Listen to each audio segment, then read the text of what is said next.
अस्सलामुअलैकुम friends, welcome to my channel novel कहानी। कैसे हैं आप लोग? उम्मीद है आप लोग खैरियत से होंगे। आज हम शुरू करेंगे दिल के दरीचों की 16वीं किस्त। तो चले जल्दी से शुरू करते हैं। शुरू करने से पहले मेरे चैनल को लाइक और सब्सक्राइब ज़रूर कर दीजिएगा। खुदा हाफिज़ लाला एंड भाभी, अपना ख्याल रखिएगा और मेरी यूनी से आने तक बिल्कुल फ़्रेश होकर मेरा इंतज़ार कीजिएगा। सुफियान को खुदा हाफिज़ कह के वो नूर का हाथ मोहब्बत से थपथपाती यूनिवर्सिटी गेट की जाने बढ़ी तो सुफियान गाड़ी रिवर्स करने लगा। एक नज़र नूर को देखकर वो पूरी तवज्जो से गाड़ी रिवर्स कर रहा था जब अचानक विंड स्क्रीन से बाहर देखते उसकी नज़रें ठिठक गईं। अपनी भवें सुकेड़ते हुए उसने बहुत तवज्जो से कुछ फासले पर पार्क होती गाड़ी की ड्राइविंग सीट पर बैठे शख्स को देखा। उस शख्स को पहचान होने पे बेसाख्ता उसकी पेशानी पर बल पड़े थे। आपका भाई क्या करता है? गाड़ी रिवर्स करते हुए उसने संजीदगी से सीट के साथ सर टिकाया नूर को मुखातिब किया तो वो चौंकी। कौन? बिलाल लाला? उसने अचंभे से इस्तफार किया क्योंकि वो पहली दफ़ा था जब वो उसकी फैमिली के मुतालिक उससे कोई बात कर रहा था। हाँ वही, मुख्तसर जवाब देते उसने नज़रें सामने रोड पर मौजूद ट्रैफिक पर जमाई। वो तो बाबा साईं के साथ ही बिजनेस संभालते हैं, उसने आहिस्तगी से जवाब दिया। उसका जवाब सुन के उसकी पेशानी के बल गहरे हुए थे। इस शख्स का यूनी में क्या काम है? उसने दिल ही दिल में सोचा क्योंकि उसे शाह खानदान से किसी अच्छे की उम्मीद न थी। जमाल साईं जेल में उनकी कस्टडी के अंदर था, जहां उसे हर रोज़ मध्यम मगर पुर अजियत टॉर्चर दिया जाता था। उस जैसे शख्स को जेल से निकलवाना शाह हवेली के लिए बाएं हाथ का खेल होता, जो अगर उसके खिलाफ केस यूसुफ मलिक ना लड़ रहे होते, क्योंकि वो यूसुफ मलिक की बहू अरीशा मलिक को अगवा करके उसके टॉर्चर करते हुए रंगे हाथों पकड़ा गया था। ये जराइम उसके बज़ाहिर दुनिया की नज़र में थे, लेकिन उसे कस्टडी में रखने वाले सुफियान की नज़र में उसके जराम नाकाबिल तलाफ़ी थे। इसलिए उन्होंने होशियारी से जमाल साई के वकील के मुखालिफ यूसुफ मलिक को लाया था। यूसुफ मलिक के मजबूत दलाइल के बायस जमाल साई को जमानत ना मिल सकी थी और यही शिकस्त शाह खानदान वालों को बर्दाश्त नहीं हो रही थी और वो हर मुमकिन कोशिश कर रहे थे कि किसी तरीके जमाल साई तक पहुंचा जा सके। ऐसे में सुफियान को बिलाल की यूनी में मौजूदगी भी इस मकसद का हिस्सा लगी। आप लाला के मुतालिक क्यों पूछ रहे हैं? उसने बेलगाम होती सोचों को नूर के सवालिया लफ्ज़ों ने ब्रेक लगाई थी। ससुरालियों के मुतालिक मुकम्मल अपडेट रहना चाहिए ना? बेनियाजी से कहते वो जी जान से नूर का दिल जला गया। जी बिल्कुल, और ये बात आपको शादी के 4 माह बाद याद आई है? उसके तंज पर सुफियान ने नज़र घुमा के उसे देखा, जो अब कदरे बेहतर दिख रही थी। बिल्कुल भी नहीं, मैंने तो शादी के 4-5 साल पहले ही ससुरालियों के मुतालिक अपडेट रहना शुरू कर दिया था। ये तो बस कन्फर्मेशन चाह रहा था। ज़ेरे लब मुस्कुराते हुए बोला, जब अचानक कुछ याद आने पर वो गाड़ी की स्पीड कम करता नूर की तरफ मुकम्मल मुतवज्जा हुआ, जो उसकी बात पर खफगी से नज़रें घुमाकर बाहर के नज़ारों की जाने मुतवज्जा हो चुकी थी। वैसे नूर, कभी तुमने या हवेली की किसी लड़की ने अपने चाचा साईं की गाड़ी के शीशे तोड़े हैं? उसे न जाने क्यों उस पल बहुत अचानक मादी का खुशगवार सा वाक़या याद आया तो पूछ बैठा। शीशे के पार तकती नूर उसका सवाल सुनकर खफीफ सा हो गई, जबकि चेहरे का दर्द रंग भी कदरे गुलाबी हुआ। क्यों? आप क्यों पूछ रहे हैं? उसने ऐब्रो चुकाते हुए उसे खोजती निगाहों से देखा। तुम बताओ तो। जितना अजीबो गरीब उनका रिश्ता था, उतना ही अजीबो गरीब ये दोनों थे कि कभी तुम और कभी आप, लेकिन जो भी था उनका रिश्ता एक हमवार जोन में दाखिल हो चुका था, मगर ये नहीं जानते थे कि एक तंदो तेग तूफान उनके रिश्ते की खूबसूरती निकलने को बेकरार बैठा था। हाँ, वो बस एक दफ़ा चाचा साईं की गाड़ी पर कहीं जा रही थी, जब रास्ते में चाचा साईं की गाड़ी के कुछ इलीगल सामान निकलने की वजह से मैं बहुत ख्वारी झेलनी पड़ी थी, तो बस उस दिन गुस्से में शीशे तोड़ दिए थे। अपनी हथेलियां मसलते हुए वो कदरे शर्मिंदा से अंदाज में बोल रही थी, जब अपने अंदाजे की दुरुस्तगी पर वो कहका लगा के हंस पड़ा। मुझे पता था कि ऐसा दिल गुर्दे का काम मेरी मिसेज ही कर सकती हैं। हंसते हुए उसने शरारत से उसे देख कर, जो शौकी अंदाज में उसे देख रही थी। यूं ही लफ्जी छेड़छाड़ के दौरान वो उसे लिए शहर के बेहतरीन गायनाकोलॉजिस्ट के पास ले आया था। वैसे आपका रुख रोशन को देख कर लग तो नहीं रहा कि आपको किसी डॉक्टर की ज़रूरत है, लेकिन अब मम्मा और ताई जान का हुक्म है, इसलिए यहाँ ले आया। गाड़ी पार्क करते वो मुतबस्सम लहजे में गोया हुआ तो सलगती हुई उसकी जाने मुड़ी। क्या मतलब है आपका? उसने गुर्राते हुए इस्तफार किया। तो उसकी जंगली बिल्ली वाले अंदाज को देखकर उसे उसके शीशे तोड़ने वाला कारनामा याद आया, तो वो होठों पे एक दफ़ा फिर से हंसी फूट पड़ी। मतलब मेरा ये है कि आपकी तबीयत को डॉक्टर की नहीं बल्कि मेरे साथ लॉन्ग ड्राइव की ज़रूरत थी। देखिए ज़रा अपना चेहरा कितना फ्रेश लग रहा है। मचलती मुस्कान को बमुश्किल जब्त करता वो बज़ाहिर संजीदगी से बोलता, अचानक उसके रुखसार पर झुका तो उसके होठों का लमस अपने रुखसार पर महसूस करती वो एकदम बौखला उठी। सुफियान प्लीज़, हम हॉस्पिटल पार्किंग में है, कतराते हुए अंदाज में बोलती वो बिना उसे देखे जल्दी से गाड़ी का दरवाज़ा खोलकर बाहर निकली। एक तो ये बंदा सुकून से बैठे बैठे अचानक ही दिल दहला देता है। अपने दहकते रुखसार को थपथपाती वो उसकी हमराही में अंदर की जानिब बढ़ गई। हॉस्पिटल में दाखिल होकर वो उसके साथ लिए सीधे रिसेप्शन पर गया और अपना कार्ड दिखाकर डॉक्टर अफशीन के बारे में पूछा। जी सर, डॉक्टर साहबा अभी ही पहुंची है, आप जा सकते हैं अंदर। अब पुलिस वालों को इंतजार कौन करवाए, यही सोचकर रिसेप्शनिस्ट ने उन्हें फ़ौरन अंदर भेज दिया। डॉक्टर के कैबिन में उसने सिर्फ नूर को भेजा, क्योंकि बकौल नर्स के वो चेकअप चेकअप के बाद अंदर आ सकता है। उसे उनके मंतक की समझ तो नहीं आई, लेकिन कंधे उचकाकर बाहर खड़ा उसका वेट करने लगा। तकरीबन 20 से 25 मिनट के बाद नूर तो बाहर ना आई, मगर उसे ज़रूर अंदर बुलाया गया। अस्सलाम वालेकुम डॉक्टर, एवरीथिंग इज़ ओके ना? अंदर दाखिल होते उसने एक नज़र डॉक्टर को देखकर उसे देखा, जो सुबह की निस्बत इस वक्त जैसे गुलाब बनी हुई थी। वालेकुम अस्सलाम एसवी साहब, everything is fine and good. Doctor Afsheen ने मुस्कुराते उसकी तफ्शी करवानी चाहिए, लेकिन उनकी तबीयत सुबह काफ़ी डाउन फील हो रही थी। जब सब कुछ ठीक है तो इनकी तबीयत को क्या हुआ, यही सोचकर उसने डॉक्टर के सामने उसकी कंडीशन बयान की।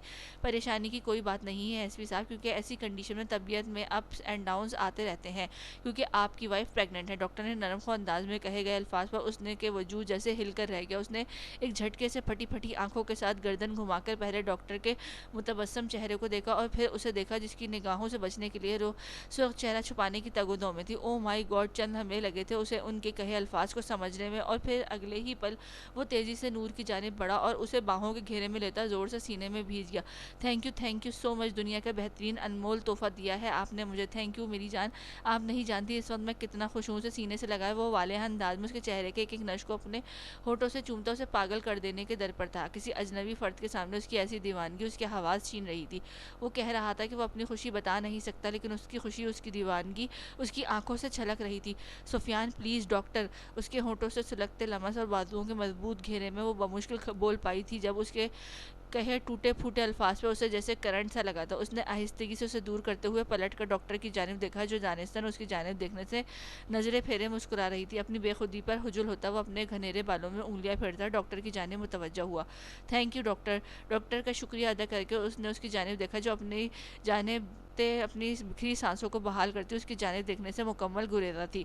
मैंने कुछ मल्टीविटामिन्स और हिदायत लिख दी है, कोशिश कीजिएगा कि मदर टेंशन फ्री रहे और हेल्थी डाइट ले, लेकिन ताकि बेबी फिट रह सके। प्रेस्क्रिप्शन उसे थमाते डॉक्टर अफशीन ने तायद की तो वो हौले से सर खम करता उसे लिए कैबिन से बाहर निकल गया, जबकि अपने अंदर कैबिन में बैठी डॉक्टर अफशीन इस मशहूर ज़माना जल्लाद एसबी की अपनी बीवी के लिए दीवानगी देखकर मुस्कुरा रही थी।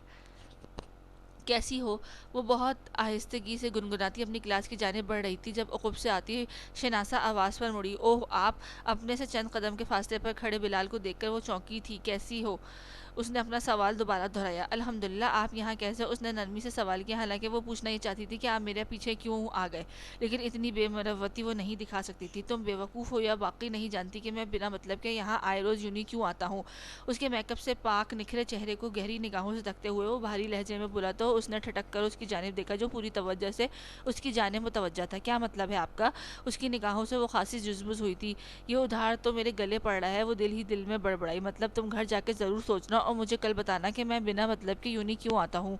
उसके चेहरे के उतार चढ़ाव का जायजा लेते वो सुकून से बोला तो समा के चेहरे पर खफगी सी फैल गई। मैं क्यों आपके घर जाकर सोचूं? मेरी भला से आप रोज़ यूनिवर्सिटी आए, बार बार आए। कंधे उचकाकर कहती वो क्लास में जाने को मुड़ने लगी तो बिलाल के चेहरे पर नागवारी सी फैल गई, जिसे सरस से छुपाते हुए उसके हम कदम हुआ। एक दिन तो अब तुम्हें मुझको अपनी सोचों में रहने की जगह देनी पड़ेगी, वरना मेरा यूनी रोज़ रोज़ आना, बार बार आना किसी काम का नहीं रहेगा। गहरे लहजे में बोलता वो एक दफ़ा फिर से उसकी तवज्जो भटकाने में कामयाब हुआ था। उसके अल्फाज ने अब की बार ना सिर्फ उसकी तवज्जो भटकाई थी, बल्कि उसके दिल के लिए भी लहजा भर के इंतशार का शिकार हुई थी। मेरी क्लास है, अल्लाह हाफिज़, उलझे हुए लहजे में कहती वो बिना उसे देखे तेज़ी के साथ अपनी क्लास आने पर उसमें घुस गई, जबकि वो चीज़ वहीं जीन्स की पॉकेट में हाथ फंसाए क्लास के खुले दरवाजे को तादेर तकता रहा था।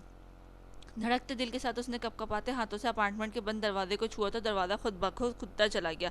इतने अरसे बाद उसे अपने पैरों पर मुकम्मल होशो हवास के साथ देखने का एहसास उसके नाकाबिले बयान एहसास से दो चार कर रहा था, जबकि आंखें गोया बादल बन बरसात बरसने को बेताब हुई पड़ी थीं। खुले दरवाजे से अंदर कदम रखते हुए जैसे ही वो अपार्टमेंट में दाखिल हुई तो उसके उठते कदम वहीं साकित हो गए, जबकि सांसें भी कहीं सीने में अटक सी गई थीं। हाँ, वो वही था जिसकी नैनों का तारा थी वो। हाँ, वो वही था जिसने उसे बचाने के लिए जान की बाजी लगाने से दरेग नहीं किया था।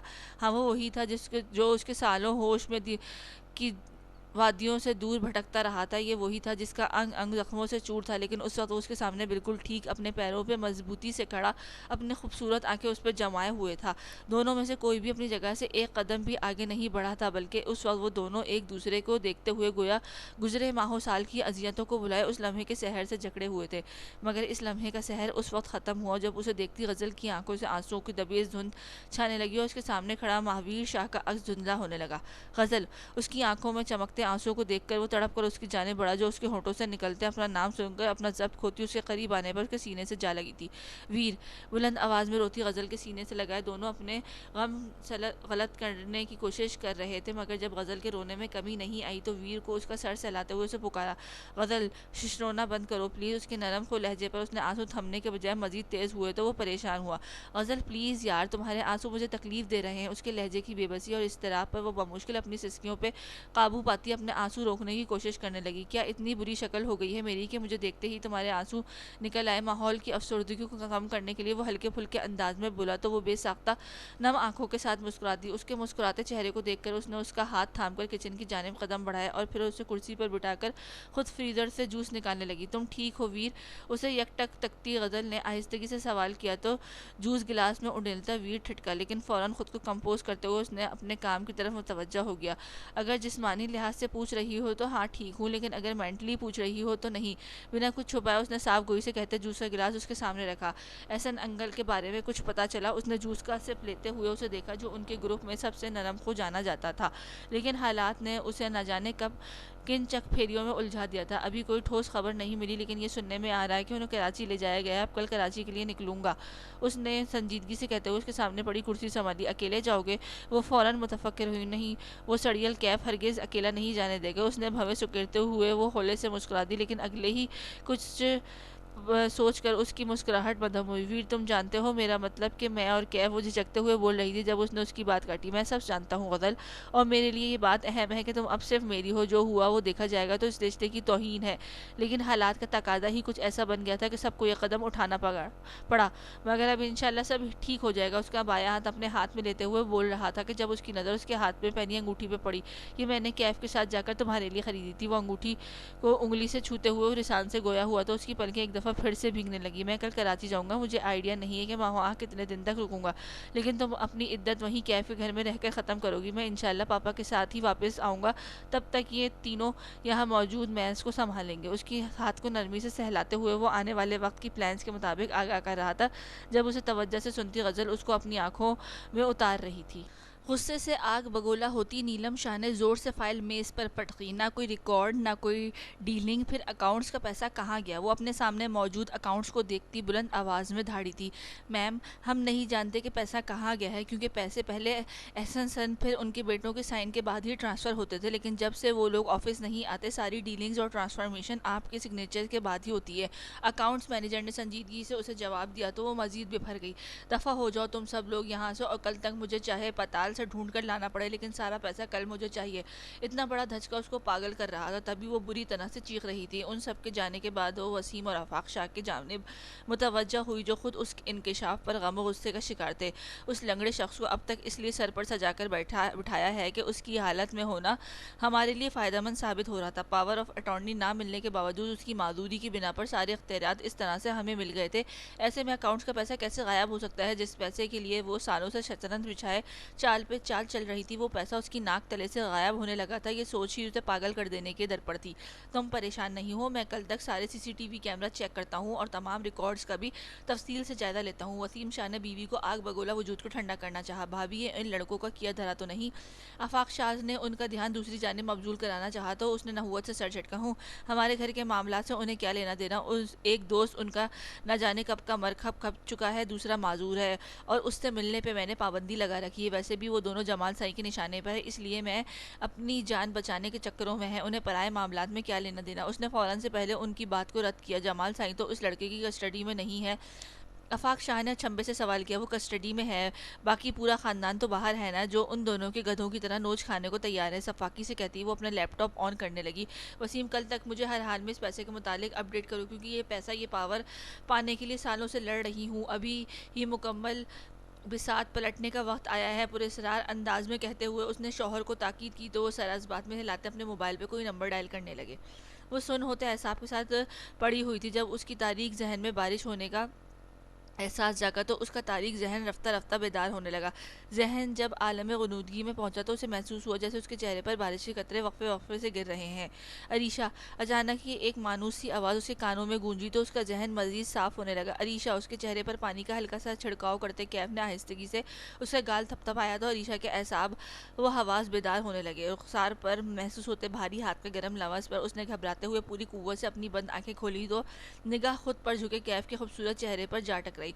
उसके चेहरे पर नजर पड़ते ही उसका माइंड रिवाइंड हुआ तो चेहरे पर फौरन हवास बाख्तगी फैल गई और एक झटके से अपने उसे परे करती खुद बैठी उठ के बैठने पर उसे एहसास हुआ कि वो गाड़ी की फ्रंट सीट पर नहीं बल्कि एक नरम और मुलायम बिस्तर पर मौजूद है। कहाँ हूँ मैं इस वक्त? कैफ के साथ अकेले यूं अजनबी जगह पर होने का एहसास उसकी धड़कनें सुस्त कर रहा था। रिलैक्स, आप मेरे साथ हैं, परेशान नहीं हो। उसे घबराए हुए चेहरे को देखकर उसने उसे तसल्ली देते हुए उसे नज़दीक करना चाहा जब वो बिदकती मजीद पीछे को सिरकी। अरीशा, रिलैक्स करें, मैं हरगिज़ आपसे डेट मारने के लिए यहाँ नहीं लाया हूँ। उसी घबराहट का पस मंज़र जानकर उसने एक दफ़ा फिर से उसे तसल्ली देनी चाहिए। तो फिर क्या करने आए हैं? उसके अगले सवाल पर उसे देख कर रह गया।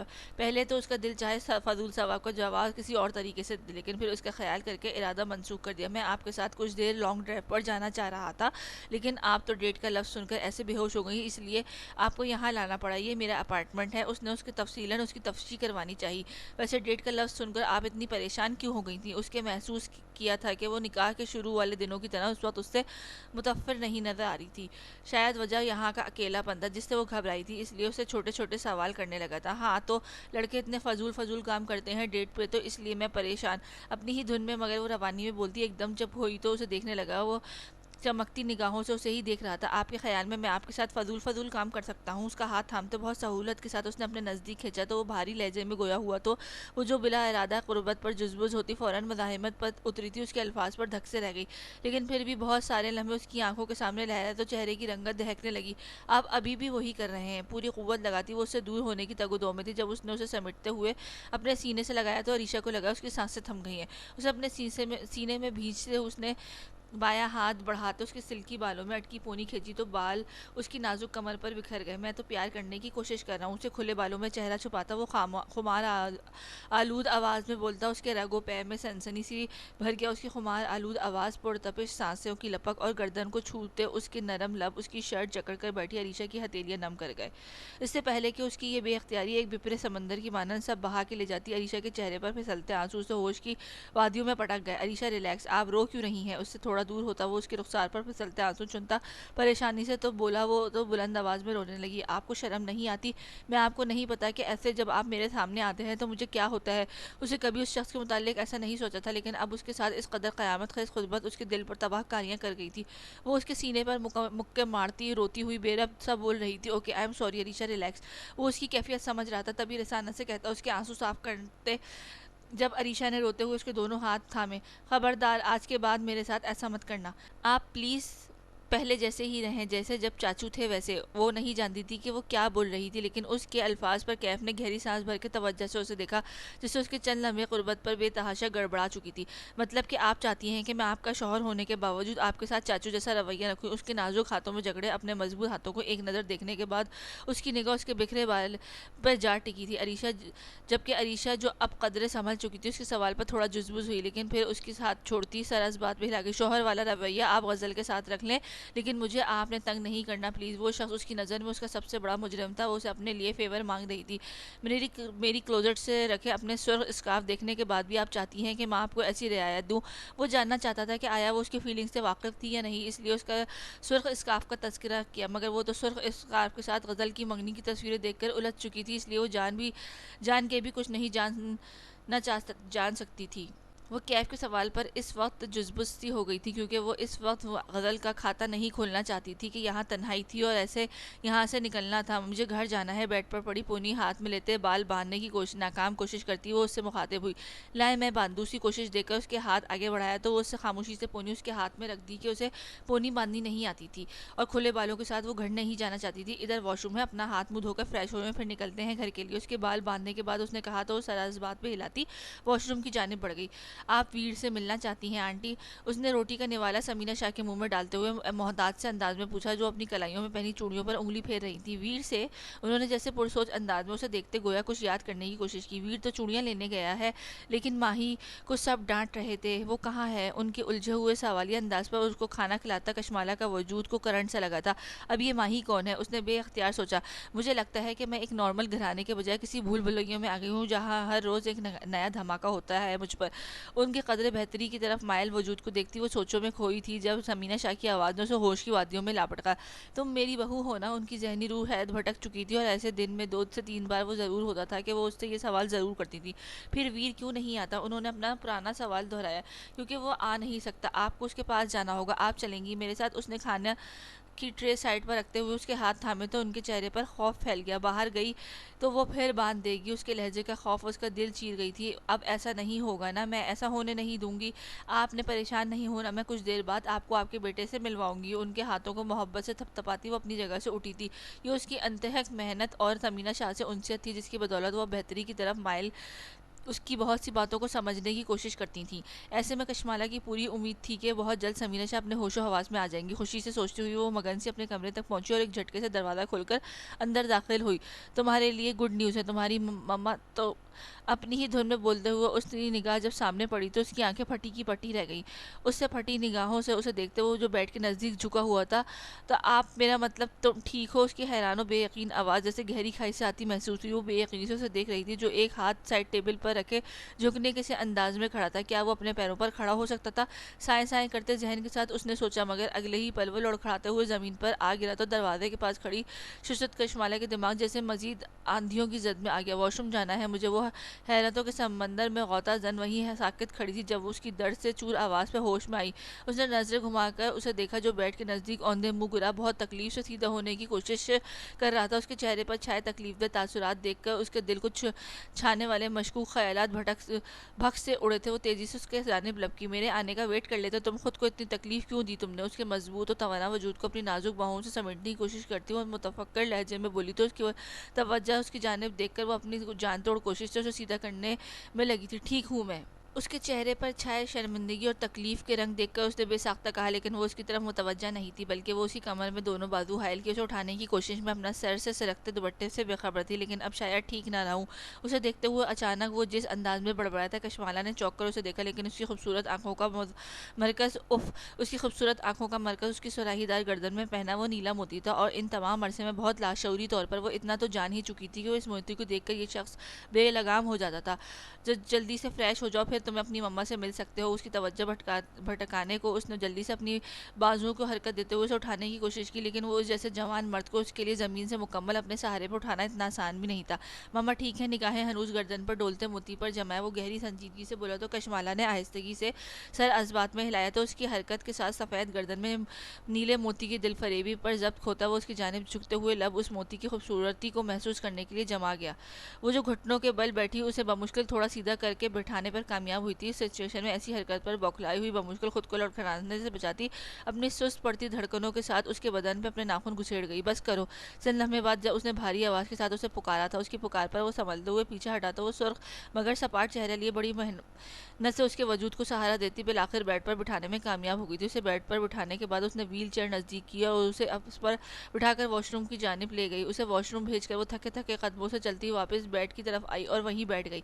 तुम्हारा दिया गया टारगेट पूरा कर चुकी हूँ, अब शायद मुझसे मेरे नाकर्दा गुनाह के इस अजाले से आज़ाद कर दिया जाए, तो ऐसे में तुम्हारी ऐसी जुसारतें मेरी राह खोटी कर देंगी। वो जानती थी कि वो इस शख्स से निकाह अपनी माँ के लिए ही उससे किया होगा, तो वो अब जिस उसकी माँ से मिलने वाली थी और वादे के मुताबिक अपनी डिग्री मुकम्मल कर लेगा। ऐसे में उन दोनों का रिश्ता जो एक इल्ज़ाम से शुरू हुआ था उसकी तो वो वजूद मिट जाएगा। लेकिन क्या इस रिश्ते के ख़त्म होने के बाद नीलम शाह मुझे आज़ादी देने से जीने देगी? क्या वो मेरे बाबा पर लगाए गए पैसों के लिए मुझे जलील नहीं करेगी? बहुत सारे सवाल एक साथ उसके जहन पर हमला आवर हुए तो वो इस तरह भी कैफियत में उठकर इधर से उधर चक्कर लगाने लगी।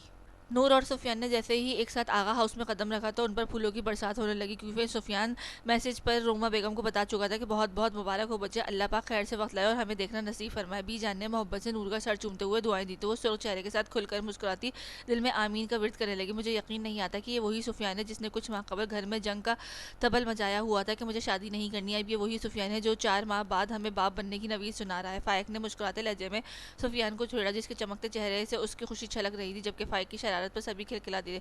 वाकई तब तो यूं लग रहा था जैसे लाला से गन पॉइंट पर शादी के लिए रजामंदी मांग रहे हैं, लेकिन शादी के बाद लाला बीवी को लेकर फरार हो गए। समा ने भी फायक की शरारत में हिस्सा डाला। मैं ऐसा ही अनप्रडिक्टेबल काम करता हूँ, बेशर्मी से कहते हुए उसने नूर को देखा, लेकिन उसका चेहरा इस वक्त न जाने क्यों गहरी संजीदगी की लपेट में था। भाभी, बच्चे का नाम मैं रखूंगी, उरूज ने इश्तियाक से कहा तो उसका संजीदा चेहरा हल्का सा गुलाबी हुआ, मगर आंखों के तासुरात देखकर वो उलझा था।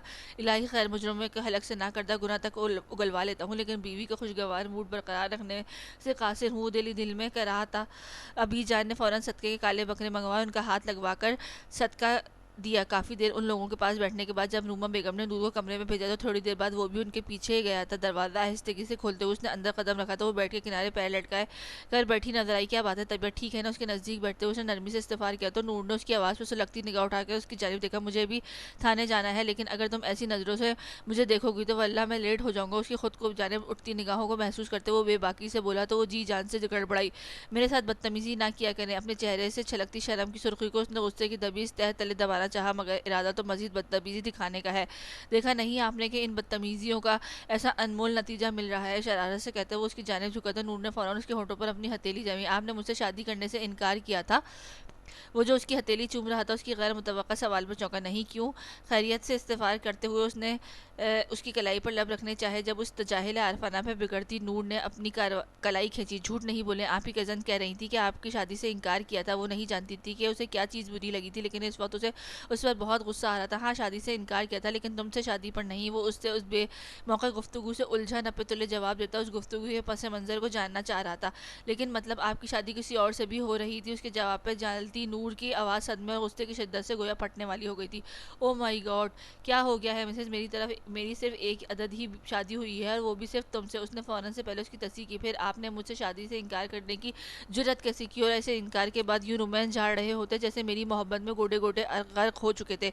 उसके अंदर का गुबार खुलकर बाहर आया तो उसकी बात समझते सुफियान के होठों पर बड़ी दिलफरेब सी मुस्कुराहट फैल गई। नूर डार्लिंग, शादी के इनकार इसलिए किया था कि मुझे किसी फजूल रस्म को परवान नहीं चढ़ाना था, लेकिन फिर मैंने सोचा कि रस्म को परवान चढ़ाने के बजाय अपने पीर साईं की पोती को लेकर फरार होने से इश्क लड़ाया जाए तो ज़्यादा बेहतर रहेगा। उसकी दोनों हाथ ज़बरदस्ती थाम कर उसे अपने नज़दीक करता वो गंभीर लहजे में बोलता उसकी जानिब झुका तो वो गड़बड़ाई। मुझे अंदाज़ा नहीं था कि मेरे इश्क से चिढ़ते हुए आप इस इश्क के आदी हो जाएंगी और मेरा इनकार इस कदर नागवार गुजरेगा आप पर। आंखों में शरारत ली उसकी नाक पर लब जमाता उस पर सड़ता पैर हया आमेज जाला से मुब्तला कर गया था। ऐसा कुछ नहीं है, हिजाब आमेज़ अंदाज में उसने उसकी तरदीद करनी चाहिए, लेकिन उसके हाथों को जैसे कारून का ख़जाना हाथ लग गया था। फ़ौरन से हंसते हुए उसे बेहद नज़दीक करता उसके रुखसार पर झुका। ऐसा बहुत कुछ है, इसलिए मिसेज़, अब मेरी बनाई गई चाय की प्याली को मुंह से लगा लीजिएगा ताकि हमारा बेटा आशिक मिजाज हो। दिल नवाजी से कहता वो उसके चेहरे पर अपने इस्तेहाक के फूल खिलाता हुआ उसके पास से उठाता हुआ उसकी क़ुर्बत और लमस से दहकता चेहरा लिए उसकी जिसारतों को याद करती सिमट रही थी। जो ऑफिस के लिए निकल चुका था वो अपने तमाते चेहरे को थपथपाती लेटने के लिए सीधी हुई ही थी कि उसके मोबाइल पर आती कॉल ने उसे साकित कर दिया था। कैसा लग रहा हूँ मैं बाप बनकर? इश्तियाक से पूछता हुआ उसने एक नज़र उन चारों को देखा। अभी बाप बने नहीं हो। महावीर ने तिनक के उसे बावर करवाया। उसने गोया नाक पर से मक्खी उड़ाई। ओके, कैसा लग रहा हूँ मैं बाप बनने की खबर पाकर फ़ौरन ही सवाल में रद्दोबदल किया गया था। 7 सीन लग गए हैं तुम्हें भी, ने संजीदगी से जवाब दिया तो वो तब उठा। बहुत कमीने हो तुम सब। एक तो इस गुड न्यूज़ की वजह से तुम सब इकट्ठे हुए हो, ऊपर से मेरी बेइज्जती किए जा रहे हो। उसने उन्हें शर्म दिलानी चाहिए। जब तपा हुआ बैठा महावीर भड़क उठा। ये उठा इकट्ठा करने का कौन सा तरीका है? किसी शरीफ इंसान को उसे कमरे से ऐसे कौन उठाकर लाता है? उसे रह रहकर उन लोगों पर ताव आ रहा था। शरीफ इंसान को नहीं लाया जा सकता, लेकिन तुम चूंकि शरीफ नहीं हो इसलिए तुम्हें ले आए हम। उसने इश्तियाल के बरक्स कैफ को पुरसुकून अंदाज काबिल दी था। मेरी टीचर से पूछो कितना शरीफ हूँ मैं, उसने नाक चढ़ाते हुए कहा तो सबने सर झटक कर उसकी बातों हवा में उड़ाई। और इस टीचर पर क्या गुजरेगी जब वो इस शरीफ शोहर को, जो कि माजूर भी है, कमरे में से गैर हाजिर पाएगी? गजल ने आंखें पटपटाते हुए बज़ाहिर बड़ी हमदर्दी से इस्तेफार किया था, लेकिन महावीर का चेहरा देखकर उसकी हंसी छूट गई थी। हाँ, तुम लोग हंस लो, वो पहले ही मेरी तरफ से बहुत से हमलों की जद में रहती है। ऐसे ही मुझे गैर हाजिर पाकर वो न जाने क्या समझेंगी। उसकी बेचैनी से अपने घनेरे बालों में उंगलियां फेरी। डोंट वरी, इस वक्त वो खालिसन अपनी सास के नाम होता है। इस वक्त वो तुम्हें अपने इतना सा भी याद नहीं करती। सुफियान ने एक दफ़ा फिर से उसका दिल जलाने में कोई कसर नहीं छोड़ी थी, तभी उसने बेदरी एक मुक्का उसके शाने पर रसीद किया था। तुम कब निकल रहे हो कराची के लिए? सुफियान की खातिर मदरात के बाद उसने वीर से पूछा, जो गज़ल की नज़दीकी सोफे पर बरत जमा था। अभी यहाँ से सीधा कराची के लिए ही निकलूंगा। वीर के जवाब पर उसने होले से सर इस बात में हिलाया। अपना ख्याल रखना और हमारे लिए या मम्मा के लिए परेशान नहीं होना। जिस तरह अल्लाह ताला ने पहले हमारी मदद की और अब भी हमारी हिफाजत और मदद करेगा। वो नरमी से उसे देखते हुए बोला तो उसने मुस्कुराकर उसे देखा। तुम घर में कब अपनी ड्राइवर्स की बात करोगे? सुफियान ने मूंगफली के दाने मुंह में डालते हुए कैफ की जानिब रुख किया। आज ही कोशिश करूंगा ताकि वीर के कराची से आने तक बज़ाहिर गज़ल अपनी इद्दत मुकम्मल कर ले। उसकी संजीदगी से कहने पर फिजा एकदम से बुझल हो गई थी और ऐसा मौजूद था जिस पर बात हमेशा उन्हें शर्मिंदगी और अजियत का शिकार कर देती थी। इस रिश्ते की खूबसूरती और पाकीज़गी को अपने मतलब के लिए इस्तेमाल करने का गिल्ट उन्हें जकड़ लेता था। मैं निकलता हूँ अब, क्योंकि मुझे उन चालबाज शाह ब्रादर्स के खुफिया ठिकानों पर रेड मारनी है। अपने घुटनों पर हाथ जमाता वो अचानक दराई खामोशी को तोड़ते हुए अपनी जगह से उठ खड़ा हुआ। मोहतरम महाबीर शाह, क्या आप मेरी बाहों में उठना पसंद करेंगे ताकि जल्द अज जल्द मिस जुनेद के पास पहुंच जाएं? उसके पास ठहरता वो ढिठाई और बेशर्मी के रिकॉर्ड तोड़ता हुआ बोला तो महाबीर ने फौरन कुशन उठ के मुंह पर फेंका। इंतहाई को बेशरम और कमीने इंसान हो तुम। उसने उसके लम्हा भर की बेशुमार दफ़ा खुद को मलामत की जब उसने सुफियान के सामने कशमाला को मिस जुनेद कहकर मुखातिब किया था। तब का दिन था और आज का दिन था, वो उसे इस नाम से बहुत छेड़ता था। यार एक बात तो बताओ समा, आज फिर से आगा हाउस में ही क़याम पजीर उन लोगों के साथ मूवी देख रही थी जब अचानक कुछ याद आने पर बोल उठी। नज़रें स्क्रीन पर ही जमाए। मिशेल ने हनकाया भरा। कोई बंदा अगर किसी ऐसी जगह बार बार जाए जहाँ उसका कोई काम ना हो तो क्या उसका क्या मतलब है? अपने अंदर होती खुद बुद को उसने लफ्ज़ों का रूप देने की कोशिश की। सीधी सी बात है, बंदा कोई बहुत ही वेली सी किस्म का है। स्क्रीन पर ही नज़रें जमाए मिशेल ने पूरी संजीदगी से जवाब दिया तो वो सख्त बदमज़ा हुई।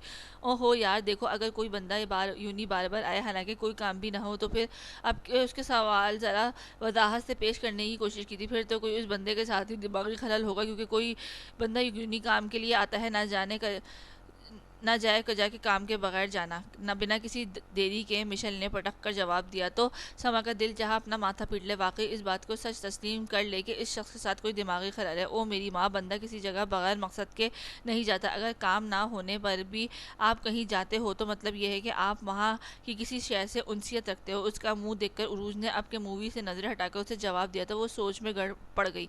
हाँ, ये हो सकता है कि उस बंदे को यूनी में कोई लड़की पसंद हो। हतमी नतीजा निकालकर वो पुरसुकून होती मूवी की जानिब मुतवज्जा हो गई।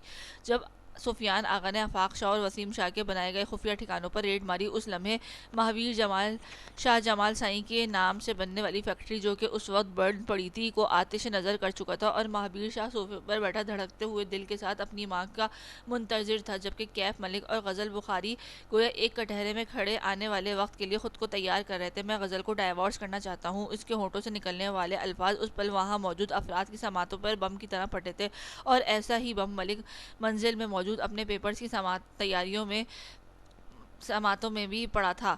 जबकि आयला ने फ़ौरन फ़ोन करके उसे इत्तला दी थी। अरीशा, कैफ लाला गज़ल को डाइवोर्स दे रहे हैं। आयला के बौखला हुए लहजे में दी गई इत्तला पर अरीशा मलिक का पूरा वजूद हिलकर रह गया था। फटी फटी निगाहों से स्क्रीन को देखती अरीशा के कानों में गोया धमाके हो रहे थे। कैफ लाला गज़ल को डाइवोर्स दे रहे हैं, बार बार इस जुमले की तकरार उसकी समातों से डंग मार रही थी। बहुत सारे जहाँ गुसल लम्हों के बाद वो खुद को हरकत देने की कोशिश करती सीधी हुई और कपकपाती हुई टांगों के साथ अपने सफ़ेद पैरों में स्लीपर्स डालने लगी। कैफ लाला गज़ल से शादी के लिए आगा जान से झगड़ा कर रहे हैं। उसकी डुबडुबाई आंखों ने उसके कांपते पैरों को देखा तो समातों में एक दफ़ा फिर से जैसे डंक मारा गया था। गज़ल की कैफ से रुखसती और अलीशा का निकाह एक ही दिन होगा। पर मुश्किल उठने की कोशिश करती वो वहशतनाक सी सरगोशियों की बारगाह से जैसे पागल हो रही थी। मैं ज़रूर तुमसे नाराज़ होती जो अगर वो कैफ और तुम अलीशा ना होती। दरवाजे की जाने बढ़ते उसके कदम बाजगश करती सरगोशियों के बायस बार बार लड़खड़ा रहे थे। दरवाज़ा खोलकर बाहर की जाने बढ़ती अलीशा की आंखों में फ्रंट सीट पर अलीशा मलिक और बैक सीट पर गज़ल बुखारी को बिठाए कैफ मलिक की छवि लहराई तो नफरत की एक जोरदार लहर उसके पूरे वजूद में दौड़ गई। जिस लम्हे कभी वो मैंने आपकी नज़रों के इर्तिकाज के बायस आपके लिए नरम गोशा महसूस किया हो, उस लम्हे पर लाना तो गहरे तनफ़ुर और इश्तियाल से कहती वो अब जैसे किसी अनदेखी कुव्वत के बायस तेज़ कदम उठाती मलिक मंजिल के सदर दरवाजे की जाने बढ़ गई थी। अपने सामने पड़े तमाम रिकॉर्ड्स को हैरानगी से तकती नीलम शाह का चेहरा हमारे जब्त के सुर्ख होने लगा था। आई कांट बिलीव, ऐसा कैसे पॉसिबल है? ना कोई रिकॉर्ड ना फुटेज। वो हैरानगी के हंडोले में डूलती हुई खुद कलामी के से अंदाज में बड़बड़ाई। जब ऐसा ही कुछ हाल उन दोनों भाइयों का भी था जो उसके सामने बैठे थे। आफाक, पता करवाओ कि आया महावीर वाकई कुछ साल पहले मर गया था? न जाने उसके दिमाग में क्या समाई कि वो अचानक आफाक शाह से मुखातिब हुई कि उसकी बात सुनकर चौंके। भाभी, उसके जिंदा होते हुए कैफ मलिक और गुजल बुखारी का निकाह मुमकिन नहीं था। उसने गोया बावर करवाने की कोशिश की कि गजल का किसी और से निकाह हो जाना ये साबित कर रहा है कि वीर मर चुका है। फिर कौन है जो वो हमारे नाक तले से हमारे सारे ख्वाब चुराने की जुर्रत कर रहा है? वो भड़क उठी थी। जिस पैसे के लिए वो इंसानियत के निचले दर्जे से भी गिर चुकी थी, ऐसे पैसे को खो जाना उसे पागल कर दिया रहा था। अपनी जज्बातियत पर काबू रखो नीलम शाह, हमें बहुत चालाकी से देखना हुआ कौन है जो हमारे दरमियान रहकर हमें डॉज दे रहा है। वसीम शाह ने उसे शांत रहने की तलकीन की, क्योंकि जज्बातियत काम बिगाड़ सकती थी। वो जो शौहर की बात सुनकर उसने बमुश्किल खुद पर जब्त करते कंपोस्ट लहजे में कहना शुरू किया था कि जब वसीम शाह का मोबाइल गुनगुना उठाया, हेल, उसके बोलना चाहिए था ही तक। दूसरी जानिब से मिलने वाली खबर पे उसका रंग स्याह पड़ा था। कमांड कौन कर रहा है? चंद लम्हों के बाद उसने डूबती आवाज के साथ पूछा, तो जवाबन सुनने वाले के नाम ने गोया सर से पैर सुलगती भट्टी की नजर कर दिया हो। क्या हुआ भाई साहब? उसकी स्याह पड़ती रंगत देखकर आफाक शाह ने इस्तेफार किया तो वो चौंका। फिर लम्हा ब लम्हा उसके चेहरे पर गैज़ो गजब छाने लगा। उस कमीने एसपी ने हमारे ठिकानों पर रेड मार दिया और हमारा करोड़ों का माल जब्त होकर गया है। वो गुस्से और सदमे की शिद्दत से उसकी सवाल आवाज़ जैसे फट रही थी, जबकि उसकी दी गई खबर पर वो दोनों भी जैसे हिल से गए थे। ये हो क्या रहा है? हमारे अकाउंट्स खाली हो जाना, जमाल साई की फैक्ट्री का जल जाना और अब हमारे ठिकानों पर अचानक रेड, ये सब इत्तेफाक नहीं है। हम यकीनन किसी साजिश का शिकार हो रहे हैं। कड़ियों से कड़ियां मिलाती नीलम शाह बुलंद आवाज में धाड़ी तो आफाक शाह ने संजीदगी से उसका चेहरा देखा। मेरे ख्याल से एक दफा फिर इम्तियाज खान को बुलाने का वक्त आ चुका है। उसकी सर्द आवाज पर वो दोनों चौंके और फिर ताईदन सर हिलाया। ठीक कह रहे हो तुम। इससे कबल जमाल साई के आदमियों से कहो कि वो उस एसपी को जल्दी से ठिकाने लगवाओ, नीलम शाह ने नफरत अंगेज लहजे में कहा तो वो सर अजबात में हिला के, जबकि ऑफिस के गिरे दीवारों पर तासुफ अंदाज में उन्हें तकती रह गई थी।